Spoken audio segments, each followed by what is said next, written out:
Boom! Welcome everybody to We Do Virtual Events Live, yo! Hey! Did I just get your adrenaline pumping? If it hasn't started, well, get going, all right? I don't know wherever you are in this world. For me here in the Eastern USA, I'm kind of just waking up. I haven't had my coffee, but I do have my water on standby. So I'm pretty excited, folks. Today, I have a panel. This is an event tech in event marketing panel, and I have 5 guest speakers with me on this panel. And guess what? We're all ladies. I'm just like, oh my God, I'm so super excited. Woo! I can't stand. But anyways, this is an international panel because we have South Africa in the house, we have UK in the house, we have Connecticut and New Jersey in the house. Whoop, whoop. All right, first of all, housekeeping. If you're watching this in my Facebook groups, make sure you give the tool StreamYard permission to share your name, because when you make a comment this way, I can see who's saying hello to all of us. Please say hello, share this out, and there is a link where you can actually share out the live stage where everyone can go and watch the live show. So today we are going to have a conversation. You're wondering, like, what are we talking about today? So one of the biggest challenges, well, I wouldn't say biggest challenges, one of the challenges of putting together virtual events is figuring out what is the best way to market and promote the virtual event. So this show right here today, we are going to have a conversation just about that. And you know what? Let me give you a sneak peek at who's on the panel today. So stay tuned and we'll be right back.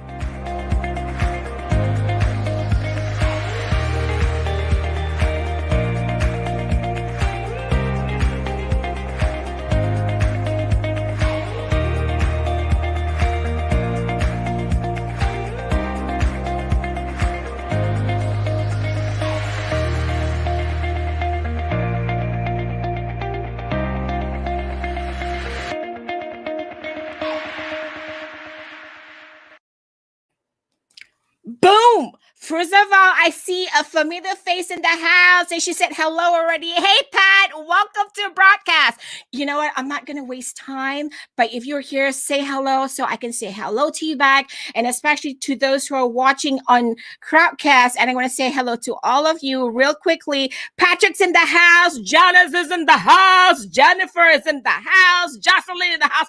Whew, keep on going, people. Share this out. All right, let's get this conversation going. Are you ready to meet my guest speakers? 1, 2, boom.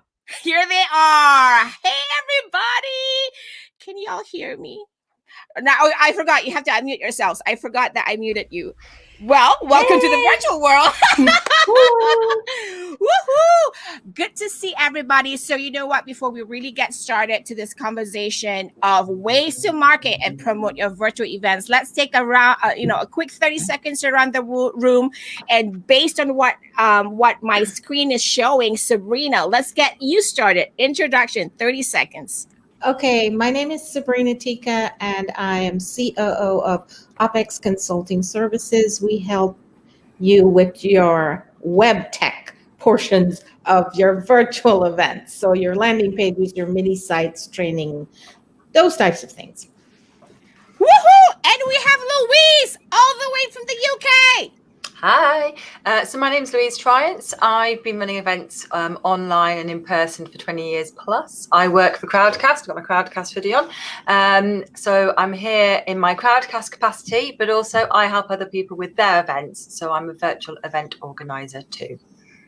Boom! Julia Gambale in the house. Hi, I am Julia Gambale. I am owner and co-founder of Agents of Branding. We build superhero brands, and I also run Digital Media Sync, which I've been doing for a long time. It's like, I think, 10, 12 years. So, and I've just been live streaming it in the past year, and I'm in my 53rd or 4th episode.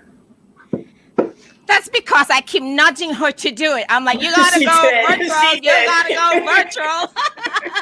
It's true. It's true. Welcome. Next, we have Shannon Daniels. Woohoo! Oh, you're muted. Let me get you. Yep, let me get you unmuted. Here we go. I am Shannon Talkin' Daniels, coming to you from the office/gym at my home. I am the founder and CEO of Incaptive, which is a presentation and event tech for in-person, virtual, and hybrid events. And I am a self-proclaimed communication nerd. I love all things interpersonal communication, and we take very much a communication approach to the way we handle events. Boom.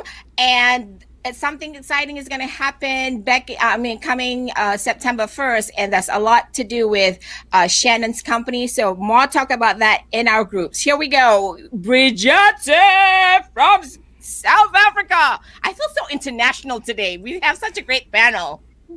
We totally are international. So for those of you who don't know me, my name is Bridgette Limbanda, and I am the executive producer and talk show host at BeLive Media. I started live streaming about 7 years ago. I can't believe I've been hosting online events for the last 7 years. I'm also a Global Goodwill Ambassador. And Zeph, I think we met back in the days of BeLive TV when that was first launched. Yep. I think even way before that. Were you on Blab before that? On Blab. Yes, that I just kind of like dated us to dinosauric years, I feel. Well, welcome everybody. Welcome, ladies. I'm pretty excited with this entire panel. And today, if you're just tuning in, we are going to have this conversation about ways to market and promote your virtual events. So I want to make sure I cover all the information. So I have so much to let this women share. And Patricia says, Bridgette, yay! All right, let's get started. So I want to start off this panel with the conversation of ways to market, and promote our virtual events. I think many of us have different ways because each and every one of us have different content or the different virtual event. It could be podcasting, it could be live streaming.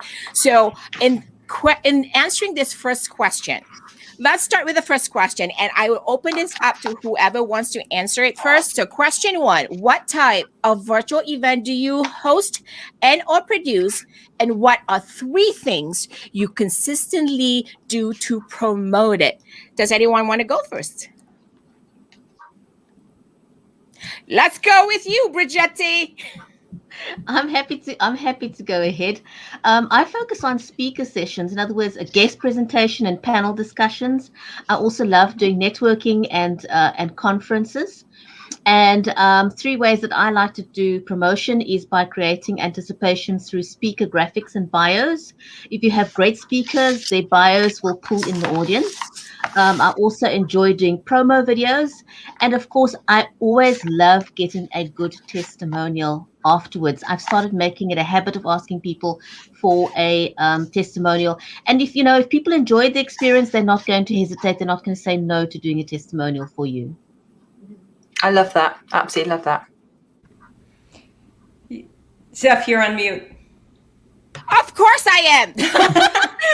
One of the biggest things I think we as either hosts or producers tend to forget to actually ask for testimonials. And that is so awesome because that is a great way to create awareness, I think, among our viewers. All right. Who wants to go next? Can I? All at the same time. I know, all at the same time. All right. Go ahead, Shannon. Yeah, I was just going to say, to add to that, I agree. I think that having your speakers and promoting your speakers and having your speakers promote for you is a great way of promoting your event. I've also seen one really successful way is people do an affiliates program with their speakers where they have their speakers promoted for them. And if people give them a unique link and if people sign up based on and pay for a ticket based on the speaker promoting it, the speaker gets some kind of commission or fee for helping to bring people on board. So I've seen that work pretty well in the past too. Also having your sponsors promote it. And then some of the best ways to promote the events have been really the email list that you already have because it's a captive audience. So email marketing tends to do really well as social media. And from our perspective, we being on the event tech side, I actually have multiple hats. I'm also a co-founder of Stanford Innovation Week, which is a large innovation conference. And I spent my career running sales and marketing departments, so did a lot of events and event planning in that context.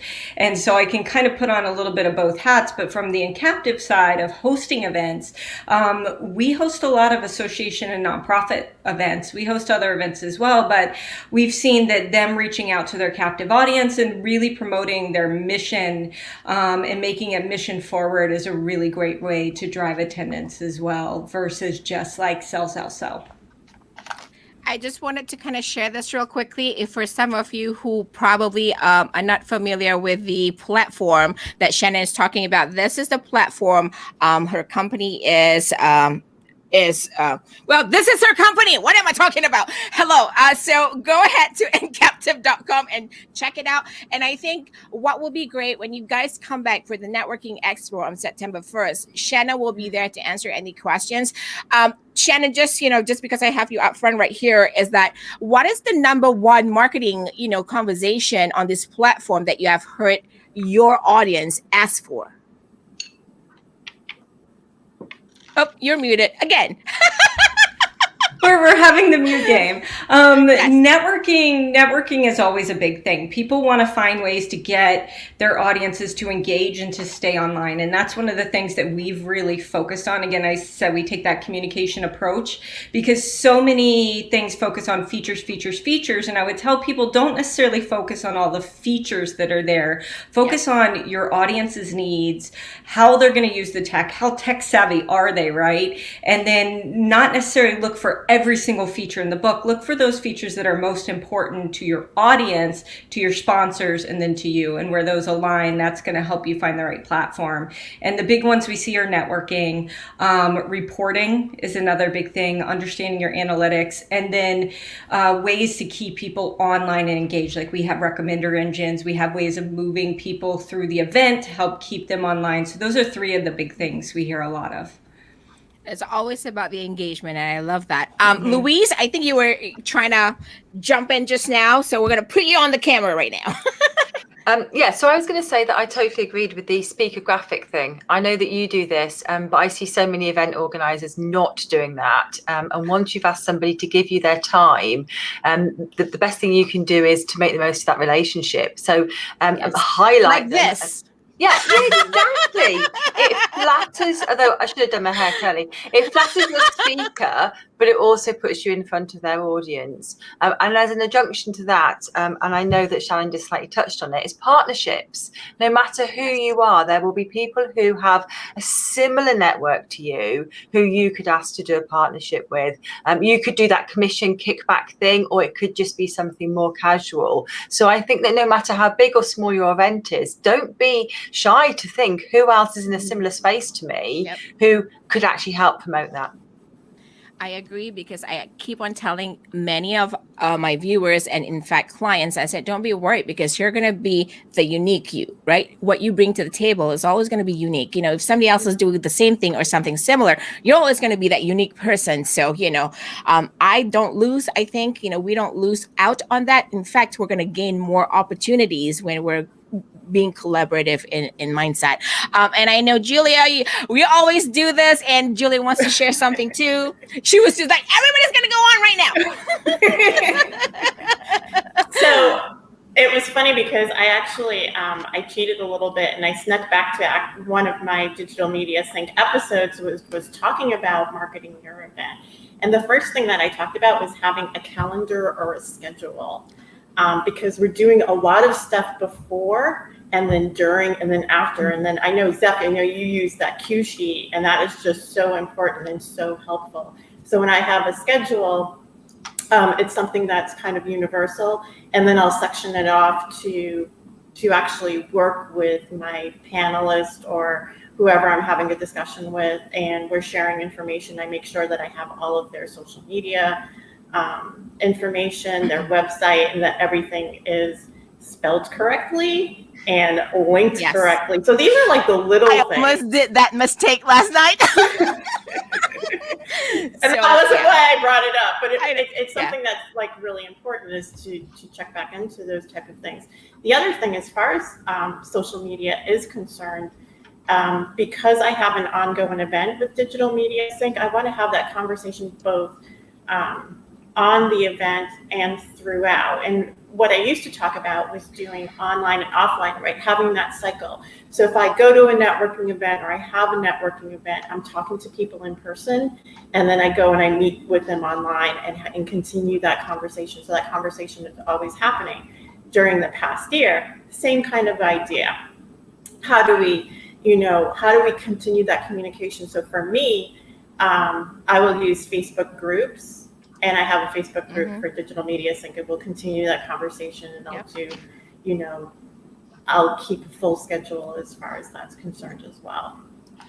I love that you brought that up, and I think it's it's very important for all of us to understand that part of the scheduling. And also for me, I love to do the cue sheet. It's just not for the sake of the speakers, because I know from coming in from a speaker, sometimes you have these questions, or if I have something that is given to everybody, then that's always a point of reference. Just quickly before I go to Brigetti and Sabrina, I just want to kind of welcome everybody who's tuning in right now. If you're wondering, like, what show am I watching right now? So you are watching We Do Virtual Events Live, and this is a panel for event tech and event marketing. We're having a conversation about ways to market and promote your virtual events. And if you're watching on our live stage, I see Jocelyn's here in the house, Patrick's in the house, and Pam Harrison. Welcome, Pam. Janice, if you're here, Janice is going to be on our panel, I think, in August. So be sure this is a place on our live stage, especially, or wherever you are watching this live stream in the Facebook groups. This is a way where we can connect with one another and collaborate. So we are having a conversation right now answering this question: what type of virtual event do you host? Oh, I hear somebody typing. What type of virtual event do you host and or produce, and what are 3 things you do to consistently promote it? All right, Sabrina, I'm going to go to you because you have some great events going on too. So the event mostly that we do is actually Zoom meeting type of platform that we use.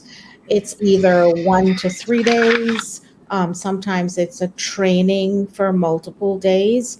So that's on the platform side. In some of the other things, in addition to what the other speakers have mentioned about marketing, is doing a free webinar so that it gives you a little bit of idea of what's going to be happening in that meeting, in that event, in that conference. Also, summits really are effective. So you interview maybe the speakers throughout summit, so they give little snippets of what's going to be happening, and challenges. Those are 3 other things that work really, really well to promote the event. So you're giving people a taste of what they will be experiencing, in the event. And then it lead to a campaign that follows up and, gets them to attend. I love what you just shared, because that's exactly my strategy, right? Because I always tell people sometimes, and I'm a big, other than Brigetti here, who goes live almost every day, I also am all pro about live broadcasting and live shows as a way to create awareness, because that is a great way to be face to face, especially during the pandemic. So, I'm going to share this hashtag. Some of you know this. And I always tell people, I love that you guys are meeting on Zoom, but I have this hashtag called I'm allergic to Zoom, just because, I feel like when we're in Zoom, not because I'm allergic to the product, but the mindset that's, put with the product, because people think the only way to connect and meet people online is through Zoom.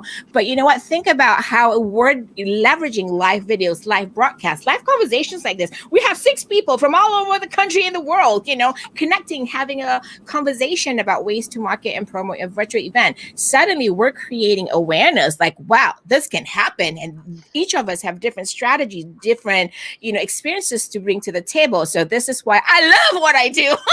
And Shannon actually shared here.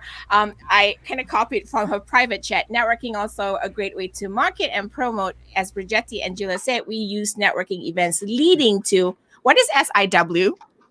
Stanford Innovation Week. Okay, that really helped drive attendance. Exactly. Boom. Brigetti, you're up. Before you go to Brigetti, can Yes. I add one little thing to what you said? Absolutely. Is that I think it's important for us to understand different platforms and Yes. to use a mix so that it Correct. doesn't get stale. So I totally Exactly. agree with you on that. And that I would was going to add a note on that as well that, you know, Zoom is fantastic. Google Meet Yep. is fantastic. All these platforms are built for specific things. They're fantastic for meetings, right? Yes.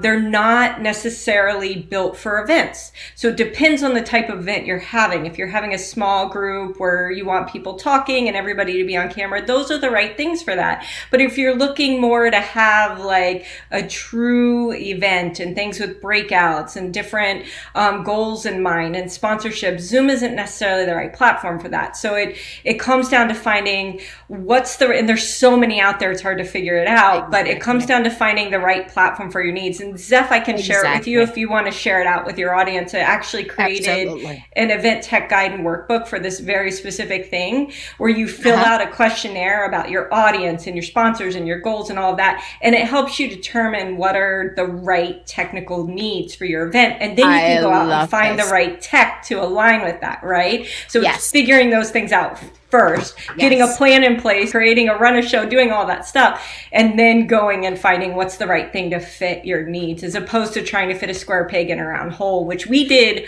early on with Encaptive. Just like, sure, bring your event to us. Now it's like, no, let's make sure we're the right platform for you so you have the right experience, right? Exactly. And guess what? You ladies have set the stage for next week's show. And that is exactly the topic of next week's panel, which is the essentials of choosing the right platform for your virtual event. So, hey, y'all gotta tune in next week. And it's at 9 p.m. New York time. So let's go to Brigetti. You know, I feel like we at a great place where we are now. You know, I sort of like feel 7 years into this journey of being in the live streaming space is phenomenal. You know, we started off having a very, very small selection of tech tools and technology and things to use. And it's not always just about the technology. I feel that everything starts with that discovery conversation. You know, nothing moves forward unless you've had that discovery conversation to get to know your client, trying to figure out what their needs are. And only once you've established that and the relationship and get a feel for what it is that would work best for them. And then, you know, as a producer of an event, you also want to know what all the different technology tools out there are. I love learning what's available, what is there, because only when you really know the tools can you match it up with your client and then give them the best experience depending on the kind of event that they want, the type of audience that they're trying to reach. So there's a whole lot of moving parts for me, but it all starts with that discovery conversation. Without that, you can't really move forward. And only then can you start to formulate a plan moving forward. So that's kind of my main thing that I have a lot of emphasis on. It's like, you know, people say, what are you going to charge? I don't even want to discuss that until I've had that discovery conversation with you to find out what exactly is it that you want, and can I help you or can't I help you? You know, and then we move from there. I love that. I love that. All right. Just before we go into the next segment, I'm just going to do a quick play of my 10 seconds intermission here. Be right back.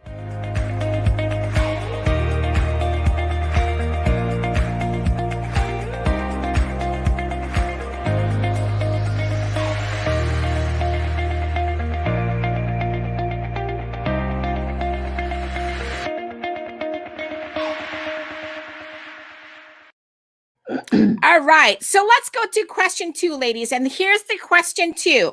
What are your top 3 must-have features of your event marketing tech and tool? We already probably could guess one because we started talking about it earlier. But really, what are your top 3 must-have features, especially if you're hosting or producing or planning your own, virtual event? You must have an idea of what, you want to have in your event tech, in the event marketing tech. So who wants to go first? Everybody go quiet. I'll Go start. ahead, Julia. Let Julia. Go ahead, Julia. Go ahead. So, I'm going to go back to, I need to have something that's going to schedule and is going to notify me when I'm supposed to do things, because I do both scheduling events for myself, and then I do it for my clients as well. So that's first key, first and foremost. The second is as many platforms or as many social media platforms as I can get on within that tool. That's the one that I like the most. So if I have something where I can email quickly and I can get on my social media tools or my social media accounts quickly, that's the one that I'm going to use, And then the third thing is analytics. I want to know all the time how things are going in real time, and also how each event is working. And I'd like to try to have it all in one space instead of chasing it all around. Those are my 3. What was your second one just now? My second one, that was the platforms and the tools readily available to me. So if I'm having something that I can email, or I can post something on Twitter, I can post on LinkedIn and that sort of thing, instead of trying to go from platform to platform every day, because I do multiple things. I have 45 tabs open, no matter how I try not to. Got it. Somebody knows. I love that. Somebody in the show here. I don't know who you are. You must be in one of our Facebook groups. You haven't given permission to StreamYard to show your name, but she or he said screen share. Yes, that's a great event. I'm screen share is more of a feature in the platform, but we're talking more about marketing, event marketing. So I think the screen share would be great as in the content part, but absolutely. Who's next? I was going to hop in and say automation. Oh, yeah. Automation is a big thing for me, because when you're really strapped for time and resources, which it seems like so many event teams are at all times, unless you've got a huge budget, having some way to automate what you're doing and create sequences and things like that. I use Keep. I love Keep for things like that, because you can do really awesome custom automations that you can build out with landing pages and auto response emails. And then if this happens, then do that. If that happens, then do this kind of thing. And it trucks it and all of that. So automation is a big thing for me. Reporting is also a big thing for me. To be able to have that transparency, to know how things are converting. And then I also really like things that have the feature of A/B testing in them. Being someone that comes from a sales and marketing background, A/B testing was always a big thing with us. Finding out which language works best, which graphics work best, all of that kind of stuff. You can do that with Facebook ads and things like that. But having tools where you can do A/B testing to see what's working best is also a huge plus in marketing. And also very, once in the beginning, I feel with the automation, reporting, A/B testing, all that. Yes, people, all these processes, you kind of have to have a little bit of a learning curve. But once we get that set up, it's just like I bought that half hour today, 1 hour tomorrow, and that means a lot for many people. And who wants to go next?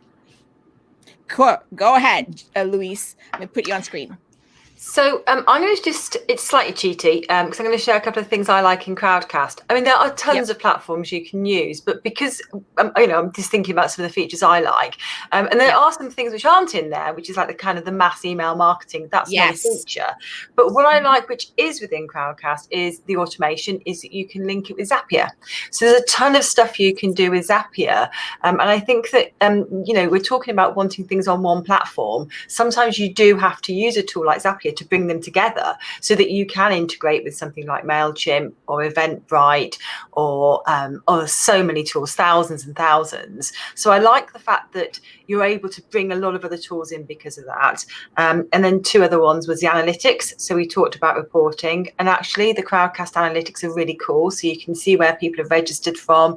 You can see how many people registered versus turned up. And I think a platform which doesn't give you analytics is never going to be as effective. And that's one of the problems I have with Zoom, and I do use Zoom. So I want to know where my audience is. I want to know how they found me, and I find that frustrating. And that leads me on to the final bit, which is affiliate links. And we've talked about it a little bit before, but the idea that you can give a link to somebody and then you can track it and you can see how effective it was. And if you want to pay a commission, you can. And Eventbrite do that really, really effectively too. So if you use Eventbrite as part of your marketing strategy, and I'm sure you ladies will tell me a ton of other tools which are just as amazing for that.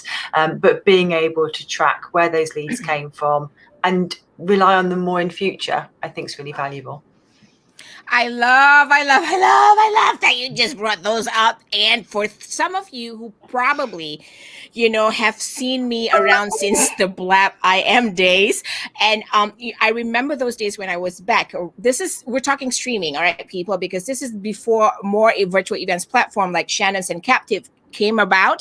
So we had all these other streaming platforms. So the streamers were taught how to automate, find integrations, yada yada yada. So Crowdcast was one of the tools that I started checking out, and I love it. And I think I've been around since for a long time in technology world, right? Because it's 5 years, it's a long time if I'm dedicated to a platform. So I have some of my fellow broadcasters and streamers ask me you're still on Crowdcast? Yeah.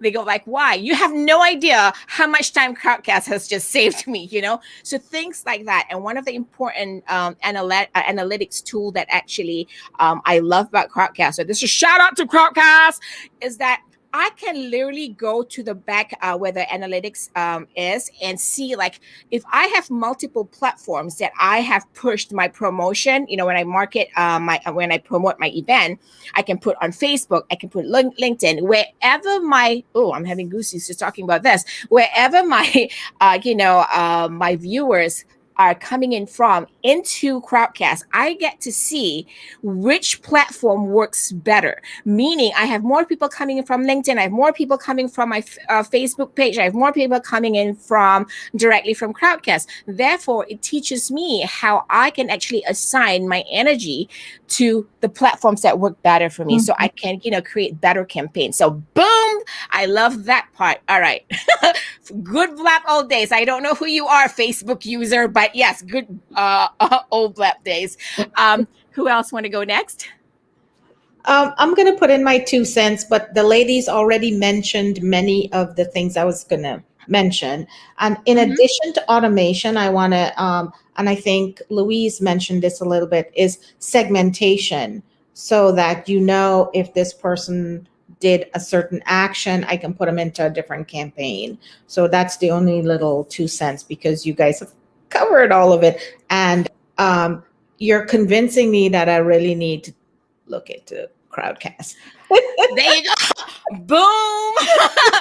Brigitte, what's your must-haves, and especially three things that you love, that you look for in your event marketing tool? Wait, I think you're muted. Let me just take it. Yep. Oh, sorry. Pretty We're much. playing the buttons here. Who's first on the buzzer, right? I think the ladies have pretty much covered all of them. So important for me is event tracking, automation, and analytics. Those would definitely be my top three. So nothing other than what we've already discussed here is kind of my go-to at the moment. I love it. Love it. And here's one thing I want to kind of share with our audiences today. The other thing, when we are talking about marketing and promotion, we all have to be active in it in a way, because, even though we have the event marketing tools, even technology, right? If you're not pushing it out, right? nobody's going to see it. And I just wanted to share a little bit about my experience of a recent like vendor event in Malaysia, which is my home country. And also very important when marketing and promoting, we touched a little bit about, picking the right platform. So here's a note to that. So when I did this event in Malaysia, what I keep forgetting or have forgotten is Malaysia is one of those regions in the world that is so in a WhatsApp culture. Therefore, they're mobile. So if you're working with a platform, like a virtual platform that probably is kind of like doesn't have like a mobile, you want to be mindful, like what platform do you use? Even though in streaming or a meeting, you kind of have to think about that, whether, it takes a lot of their bandwidth, because in Malaysia, sometimes the bandwidth, the internet connection gets a little wonky and choppy. So depending on the right the platform, sometimes it takes a lot of bandwidth. So just be mindful of that. That's my experience. I was like, oh my God, I brought in this new platform into a world, a culture that is so WhatsApp driven. So even getting them to a computer can be challenging. For me, I love to do virtual events online on a computer because then I have 3 screens, right? Or 4 screens, whatever. I can see different things. But, if in a society or in a culture that is about just WhatsApp and a lot of mobile, we kind of have to be mindful about that. So go ahead. Can I add one little thing to what you just said? Sure. It's actually not just, that's one aspect. And the other aspect is who's attending your event. And, there are many platforms coming out now with the avatar type of, and some audiences really gravitate to that and some don't. So being mindful of who's your audience and, what they're going to be able to actually use. So it's like know your client, know your audience, Yes. I just kind of copied what Shannon said in the private chat. She goes like, to sum it up, based on the famous quote from Field of Dreams, if you build it but don't market it, they won't come. Exactly. The funny thing is I always use that a lot as like, it doesn't mean that you build it, they will come, so you have to do more work to that. So yeah, absolutely. All right, I'm going to do a quick break before we go into our games. Be right back, 30 seconds. Explore and discover with us why virtual events are becoming more essential to what you do and how you connect with the audience. How to choose the right type of virtual event for you. What kind of tools and resources are needed to produce your virtual event? How to pick the right virtual event service providers. How to monetize and profit from your virtual event. For more exclusive content, resources, and opportunities regarding virtual events, join our online community. Boom. There you go. All right. This third part of the segment, this is like my favorite because now everybody gets to spin a wheel and get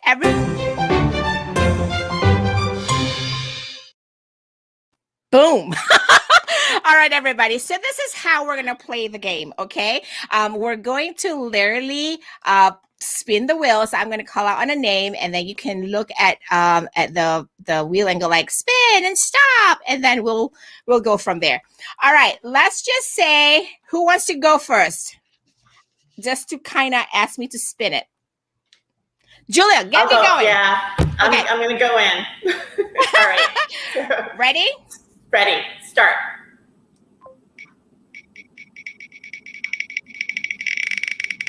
Oh, wow. It has some speed. Okay. Stop. Oh, this is my Who do you want to ask this question to? So this is how we're playing it because we're all connected with one another. Who do you want to ask this question to?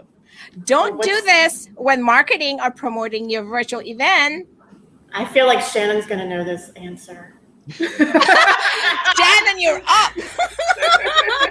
Actually, I was thinking this is the perfect question for me. Yeah, I knew that. I felt it. Yeah, people were asking Shannon this question. Don't do this.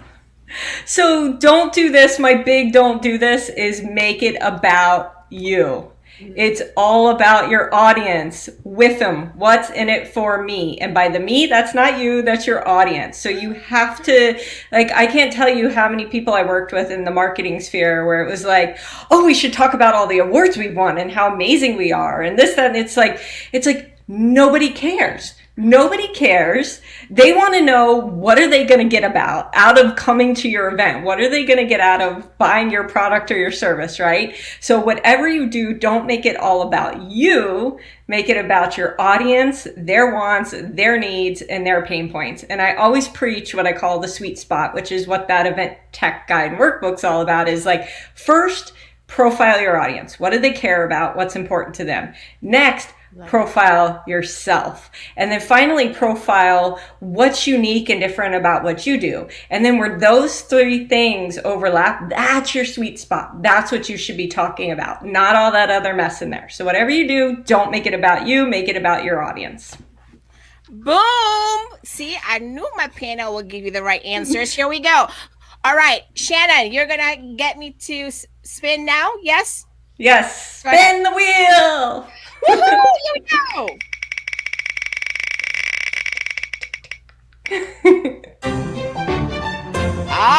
Who do you want to ask this question to? What one step do you take to increase traffic to your virtual event? I feel like Louise could take this one. Yay, Louise, you're up. I think I might struggle to think of one step, but I am going to. So my background is in recruitment, and there's a saying in recruitment, which is fish where the fishes are.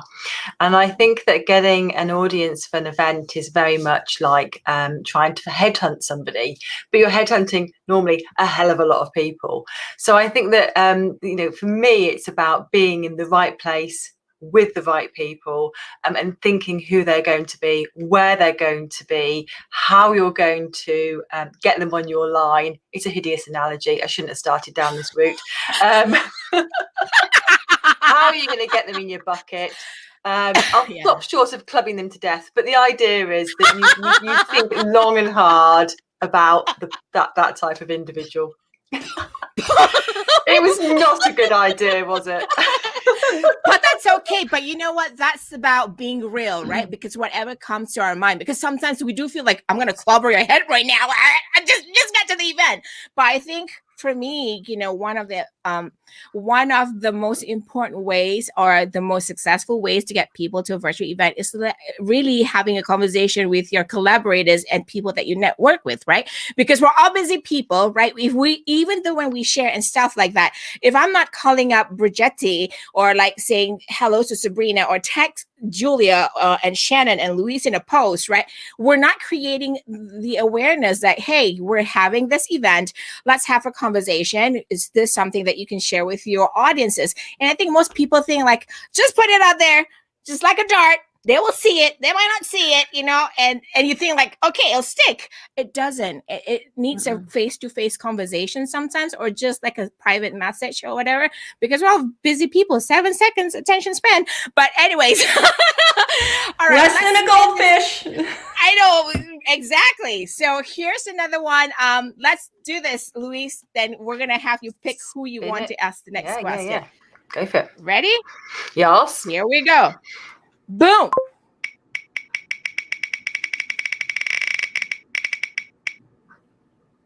I know who asked this question, but who do you want to ask this question to, Louise? So what is the difference between engagement and interaction? And how can we increase both? Well, I think anybody can answer this one, but I'm going to go for Sabrina. Yay, Sabrina. Okay. Engagement, and this is going to be my take on interaction, could just be, oh, I like this thing, on Facebook or something like that, and I share it. But on the other hand, I want to form a deeper relationship with that person. So I want to have more meaningful conversation. And finding a way to go deeper is sometimes a challenge, and you have to put yourself out there, and you have to spend time building that relationship. So Boom. I actually have the person who asked this question or suggested this question in the room. Who do you think that person is? It's Shannon. Shannon, I know this was important to you because you felt like this is something that we all need to understand the difference. And you kind of suggested that in your form. And I thought this would be a great question to put in the wheel, hoping that somebody would ask you. But now it came up, and, this is kind of fun. But what's your take on this? Because I know this is kind of like an important topic for you. Yeah, this is something that I talk about a lot, and I'm actually going to be starting a series on engagement and what the true difference is. This comes back to my communication nerd background. And so interaction, you hit it right on the nose, Sabrina. Interaction can be something as simple, if we're talking about a virtual event, as someone clicking a like or a love, or, throwing a question in the chat or something like that, right? And when we're talking about event marketing, it could be something as simple as someone liking your post, but never clicking on it, never sharing it, right? Engagement means like, wow, this looks really interesting. I'm going to comment on it. I'm going to share it. I'm going to take the next step. It's kind of like, think about a first date. I read a blog post that this was a great example of it. Think about a first date. You go on a first date. You're sitting there. You're both having a coffee and you're chatting over that coffee. That's interaction, right? But you may not be necessarily feeling it, and you're checking your watch and you're wanting to get out of there and you're not invested in it. So engagement, like, on the other hand, would be you're having that date, you're really enjoying it, you start to get hungry because you've been sitting there talking so long, so you order some food and decide to turn it into a lunch, and then that becomes, let's exchange information, let's have another date and another date. So engagement is really someone becoming invested, whether that's during your event, becoming really invested, and it's the difference between someone pulling up your event and letting it play in the background while they're over here chatting on Facebook or answering emails or taking a call, versus really being immersed in it, having everything else turned out, and then taking the next steps with you. It's really getting the person to engage with you, means getting them to continue that relationship beyond your event, to complete whatever goal you have set forth for your event, whether that's if you're a nonprofit to get your donation to your cause, or if you're hosting an event to try to promote your business, getting them to book that consultation, to actually show up for that consultation, right? So it's in the moment versus beyond the moment kind of thing. Yep. I love that. That's always going to be a conversation after. And I love this about virtual events. I'm going to tell you guys why. And this is one of the reasons why I feel like virtual events is I love to say this, reimagine the traditional event, right? And for me, reimagining the traditional event is that I can have conversation pre-event, during event, and also post-event. And that keeps the connection. We keep on building that relationship. But I just want to quickly say hello to Theo, who just joined us in the live stage. S, I don't know who you are, S, but welcome, S. And Dorita's in the house too. Welcome, Dorita. If you actually have any questions, just go ahead and drop in the comments and ask us those questions. And if you're in the live stage, use the Ask a Question tab. And if we don't get to those questions during this live broadcast, we'll always come back, post a show. And this is the beauty of the Crowdcast platform, is I can still engage with you, right, Louise? Because we will get notified who asked that question, and I can always be in touch with you. This is all the engagement features that I love about Crowdcast. All right, folks, I'll be back again with the last segment, and we shall wrap this up. Be right back.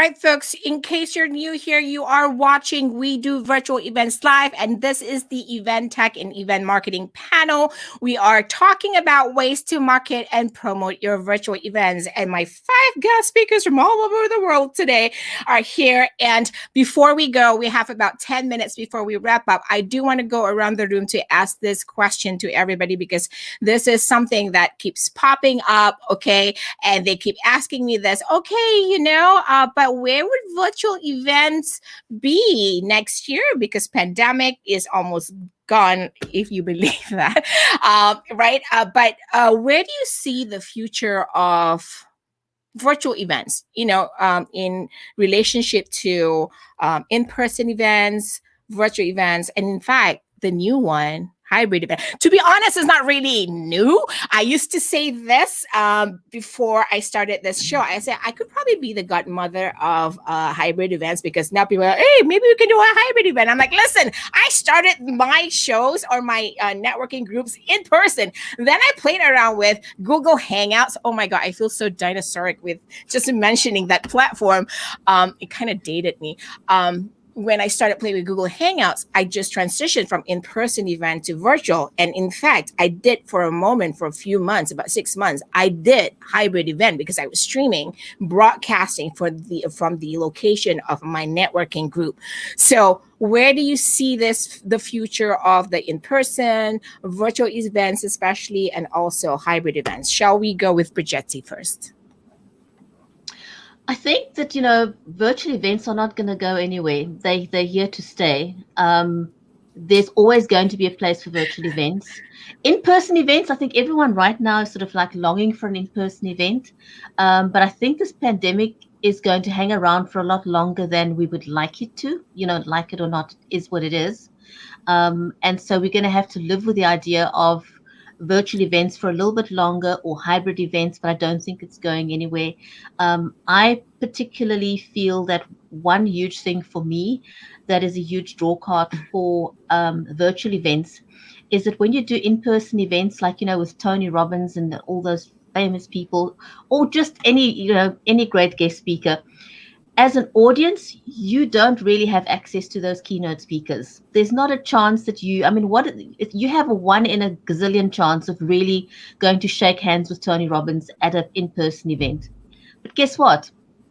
At a virtual event, you can get to speak to your Tony Robbins, whoever that Tony Robbins may be at the event.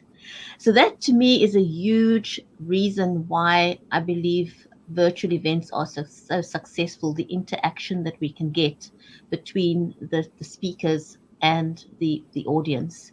And so for that reason, and also, yes, we long to travel again, but not everyone can travel, and it's opened up so many more opportunities for guest speakers that may otherwise not have been able to participate in events. They now have access to events anywhere in the world. I love it. Louise, what about you? Oh, Louise is muted. I was saying, I'm going to unmute myself rather than actually hitting the button. So I've got 2 things to add to that. One is I took part in an online event that Eventbrite did, and they had a statistic which said something like 75% of people can't wait to get back into in-person events. And it doesn't surprise me that 75% of people said that, but whether they will actually go to in-person events is another thing entirely. If you run events in the business world, you might find that that person is not allowed to travel. Their employer will not allow them to do that. They won't allow them to get on a plane. Their insurance doesn't cover them. There's so many reasons why it might not happen. But there's another point here, which is just exactly what Brigetti started to talk about, which is speakers. So you probably have speakers who you've always wanted to talk at an event, but maybe you can't afford to fly them into your country. Maybe you can't afford to pay them for this 2 days it's going to take them to be at your event, but you probably can afford to pay them to speak at a virtual event. So it gives you more opportunities, I think, as a host to get better speakers than maybe you could have otherwise. So set your sights high. But I do think that we will have a load of people trying to run these hybrid events, and I think they're going to miss the point. They're not going to think about what's right for the audience. They're going to be too fixated on getting first past the post. Exactly. And I think here Shannon says, or their schedule doesn't allow them to make it there physically. I love it. Thank you so much for sharing that. Sabrina, what's your take? Where do you see the future of all of this? I see it staying. I see virtual staying. I see people will be trying to do a impactful hybrid event. We still have to learn more about that.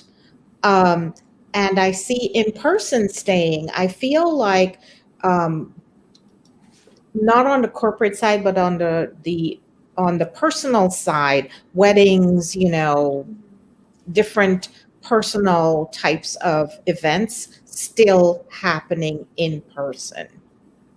But maybe having a streaming component to people that can't attend. I see virtual happening for corporations because they are saving tons of money flying people from all over the place. So I think that component will still happen. They may do an in-person for a higher level type of meeting.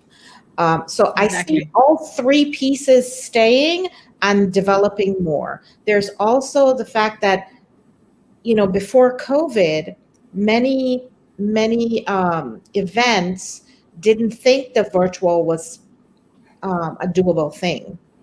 Yep. So now that they see that this is doable, that's still going to continue. And with our LinkedIn from buying some some platforms. LinkedIn buying, yep, exactly. Different platforms. Awesome. Exactly. Shannon, from this question is, I think, very important in your role, because as a developer of a virtual events platform, on a day-to-day basis, this is your conversation, right? So what's your take on the future of virtual events, in person and hybrid?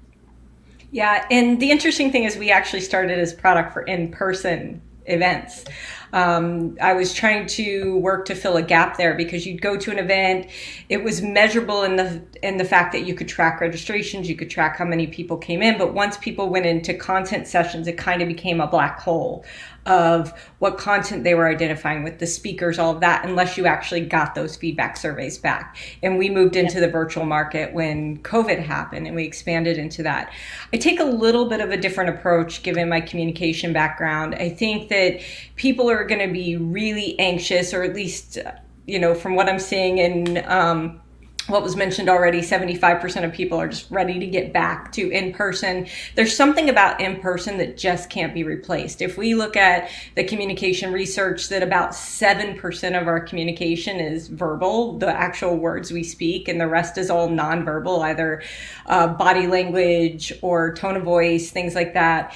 Even if we take into account the tone of voice and all of those vocalic aspects of communication, we're still missing 55% by just seeing what's here and up, the floating heads, right? And that's something that can't really be replaced. I've always said the handshake is mightier than the mouse click, right? That can't really be replaced in virtual. But that said, there's a lot of positives that virtual brings into the mix, and there will always be a virtual component going forward. One is the measurability. You get so much more data and analytics and information.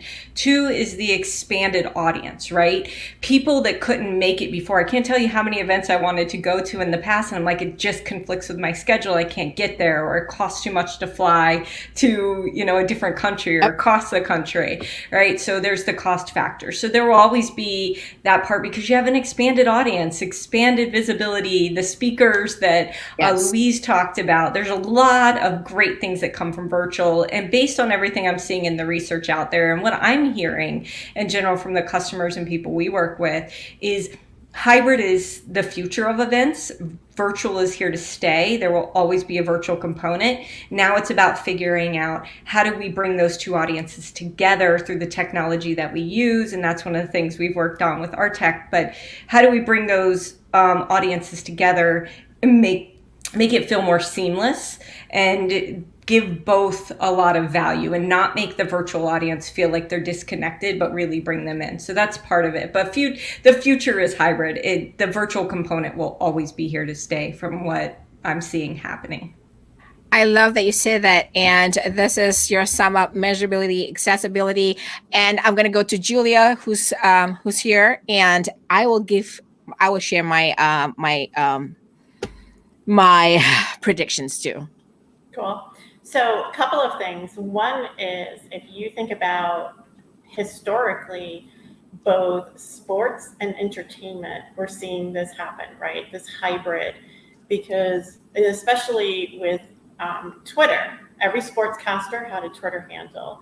And actually, when I was running, I think it was like in 2012, 13, 14, the International Festival of Arts and Ideas, I was doing the marketing. And one of the things that we did was we integrated an online component so that people who were both at the event and not at the event could communicate through a social media platform. So that was like the very beginning, the baby, the birth of what that looked like. And there was like Ustream and ways that could happen.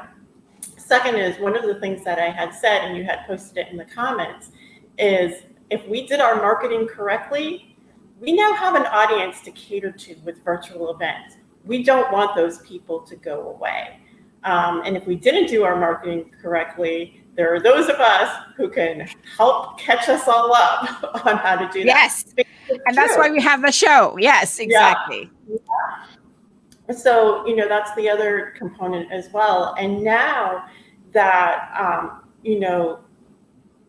this past year has really shown us, and we really have to accelerate how we do virtual events and how we do hybrid events. We had to catch up on technology, we had to catch up on marketing, and we had to catch up on every single component. And in order for organizations, whether they be profit or non-profit, be able to continue, this is the future. Thank you so much. And thank you so much, ladies, for sharing that. And here's my take on it, right? So in one of the panels, the earlier panels, the June 9 pilot panel, one of the questions was, now that the pandemic is almost done, why would you remain in a virtual event versus, going to in person?